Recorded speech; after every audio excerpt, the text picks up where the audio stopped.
السلام علیکم friends, welcome back to my YouTube channel. خلا کے وسیع و عریض علاقے میں جہاں خواب کش ثقل کو ٹال دیتے ہیں اور ناممکن حقیقت بن جاتا ہے، وہاں وہ لوگ ہیں جو غیر معمولی سفر کرنے کی ہمت کرتے ہیں اور انسانی تاریخ میں ہمیشہ کے لیے اپنا نام لکھواتے ہیں۔ ان میں ایک ایسی شخصیت کھڑی ہے جو باقیوں سے بہت اوپر ہے، ایک ایسی شخصیت جس کے قدموں نے چاند کی سطح پر ایک انمٹ نشان چھوڑا ہے۔ یہ نیل آرمسٹرانگ کی شاندار کہانی ہے۔ نیل آرمسٹرانگ ایک امریکی خلاباز اور انجینئر تھے جنہوں نے چاند پر قدم رکھنے والے پہلے شخص کے طور پر تاریخ رقم کی۔ ایک چھوٹے سے شہر کے لڑکے سے ایک مشہور خلاباز تک کہ اس کے سفر نے دنیا کو مو لیا اور خلائی تحقیق پر انمٹ نشان چھوڑا۔ نیل ایلڈرن آرمسٹرانگ 5 اگست 1930 کو واپاکونیٹا، اوہایو میں پیدا ہوئے۔ ایک نوجوان لڑکے کے طور پر اس نے پرواز اور ہوا بازی کا شوق پیدا کر لیا، جو اپنے والد کی پرواز کے لیے محبت سے متاثر تھا۔ آرمسٹرانگ نے 15-16 سال کی عمر میں پرواز کا سبق لینا شروع کیا اور اپنے ڈرائیور کے لائسنس سے پہلے ہی اپنے پائلٹ کا لائسنس حاصل کر لیا۔ 1947 میں آرمسٹرانگ نے ایروناٹیکل انجینئرنگ کی تعلیم حاصل کرنے کے لیے پارڈیو یونیورسٹی میں داخلہ لیا، تاہم اس کی تعلیم میں خلل پڑا جب اسے کوریا کی جنگ میں خدمات انجام دینے کے لیے بلایا گیا۔ آرمسٹرانگ نے جنگ کے دوران بحریہ کے ہوا باز کے طور پر 78 جنگی مشن اڑائے اور انہیں ان کی بہادری پر 3 ایئر میڈل سے نوازا گیا۔ جنگ کے بعد آرمسٹرانگ نے پارڈیو میں اپنی تعلیم دوبارہ شروع کر دی اور 1955 میں اپنی ڈگری مکمل کی۔ اس کے بعد اس نے نیشنل ایڈوائزری کمیٹی برائے ایروناٹکس ناسا میں شمولیت اختیار کی، جو بعد میں NASA national aeronautics and space administration بن گئی۔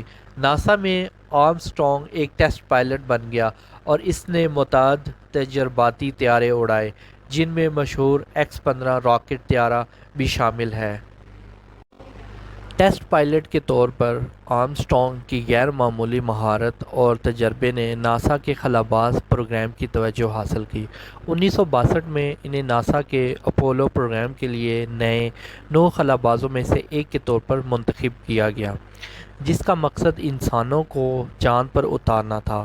آرمسٹرانگ کا پہلا خلائی مشن 1966 میں جیمنی 8 کے کمانڈ پائلٹ کے طور پر تھا۔ مشن کے دوران آرمسٹرانگ اور اس کے عملے کے ساتھی ڈیوڈ اسکاٹ نے اپنے خلائی جہاز کو بغیر پائلٹ کے ایجینا ٹارگٹ وہیکل کے ساتھ کامیابی کے ساتھ ڈوگ کیا، تاہم انہیں اس وقت ایک نازک ہنگامی صورتحال کا سامنا کرنا پڑا۔ جب ڈوگ ہوا خلائی جہاز بے قابو ہو کر گھومنے لگا، تیز سوچ اور ہنر مندانہ چالوں کے ذریعے آرمسٹرانگ دوبارہ کنٹرول حاصل کرنے میں کامیاب ہو گئے اور وہ بحفاظت زمین پر واپس آ گئے۔ 16 جولائی 1969 کو آرمسٹرانگ نے بز ایلڈرن اور مائیکل کولمز کے ساتھ اپنے سب سے مشہور مشن اپولو 11 کا آغاز کیا۔ جب ان کا سیٹرن وی راکٹ فلوریڈا کے کینیڈی اسپیس سینٹر سے روانہ ہوا تو دنیا نے امید سے دیکھا۔ 4 دن بعد 20 جولائی کو لیونر ماڈیول نامی ایگل آرمسٹرانگ اور ایلڈرن کو لے کر چاند کی سطح پر سکون کے سمندر میں اترا۔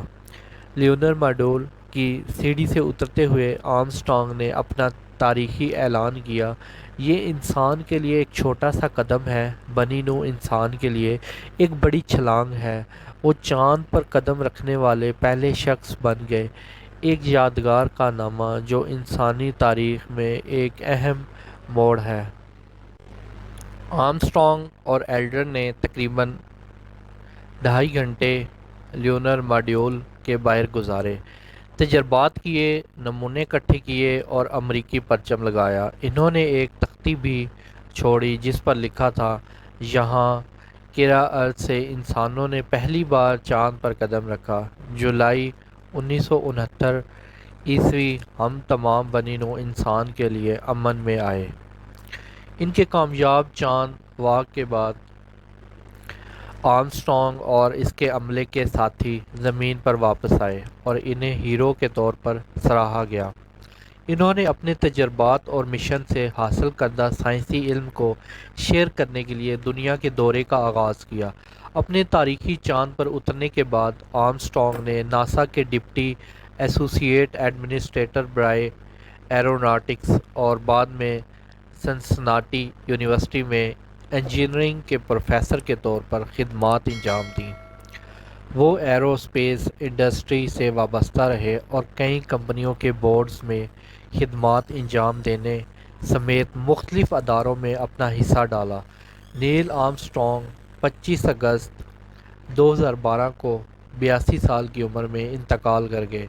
خلائی تحقیق کے علمبردار کے طور پر ان کی میراث اور ان کے شائستہ برتاؤ سائنسدانوں، انجینئروں اور خواب دیکھنے والوں کی نسلوں کو متاثر کرتا رہتا ہے۔ اس کے مشہور الفاظ اور چاند کی سطح پر کھڑے اس کی تصویر انسانیت کی دریافت کے انتھک جذبے اور تلاش کے لامحدود امکانات کی نمائندگی کرتی ہے۔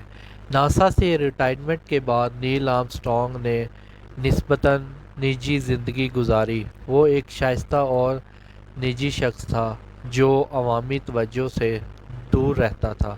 اپنی مخصوص نوعیت کے باوجود آرمسٹرانگ نے مستقبل کی نسلوں کو متاثر کرنے کی اہمیت کو تسلیم کرتے ہوئے خلائی تحقیق اور تعلیم کی وکالت جاری رکھی۔ اپنی پوری زندگی میں آرمسٹرانگ کو خلائی تحقیق میں ان کی شراکت کے لیے متعدد تعریفیں اور اعزازات ملے۔ انہیں صدر رچرڈ نکسن نے ریاستہائے متحدہ میں سب سے زیادہ شہری اعزاز صدارتی تمغہ آزادی سے نوازا تھا۔ انہوں نے congressional space medal of honour, NASA distinguished service medal اور دنیا بھر سے متعدد دیگر اعزازات بھی حاصل کیے۔ نیل آرمسٹرانگ کا اثر ان کی اپنی کامیابیوں سے آگے بڑھ گیا۔ وہ انسانی کامیابیوں کی علامت بن گیا جو لوگوں کو سائنسی دریافت اور کھوج کے لامحدود امکانات کی یاد دلاتا ہے۔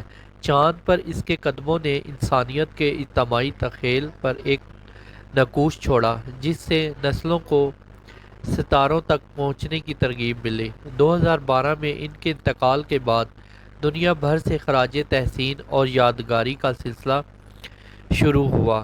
ان کے اعزاز میں یادگاریں منعقد کی گئیں اور ان کی زندگی اور کارناموں کو دستاویزی فلموں، کتابوں اور میڈیا کی دیگر شکلوں کے ذریعے بنایا گیا۔ آرمسٹرانگ کی وراثت کو انسانی آسانی اور تلاش کے اٹل جذبے کی فتح کے ثبوت کے طور پر منایا جاتا ہے۔ نیل آرمسٹرانگ کی کہانی ایک یاد دہانی کے طور پر کام کرتی ہے کہ انتہائی بہادر خواب بھی ثابت قدمی، لگن اور علم کے اٹل حصول کے ذریعے حاصل کیے جا سکتے ہیں۔ اس کا نام ہمیشہ کے لیے اپولو 11 مشن کی تاریخ، کامیابی اور انسانی تلاش کے پائیدار جذبے کے ساتھ جڑا رہے گا۔ اگر ویڈیو اچھی لگے تو ہمارے اس چینل کو سبسکرائب کر لیں تاکہ ہماری ہر نئی آنے والی ویڈیوز آپ تک پہنچتی رہیں۔ Thank you.